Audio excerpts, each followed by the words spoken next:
வணக்கம். செய்திகள் வாசிப்பது விஜயன்.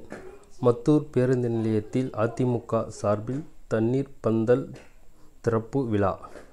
கிருஷ்ணகிரி மாவட்டம் ஊத்தங்கரை சட்டமன்ற தொகுதிக்கு உட்பட்ட மத்தூர் ஒன்றியம் மத்தூர் பேருந்து நிலையத்தில் அதிமுக சார்பில் நீர்மோர் பந்தல் திறப்பு விழா அதிமுக துணை பொதுச் செயலாளர் கே.பி. முனுசாமி ரிப்பன் வெட்டி திறந்து வைத்தார்.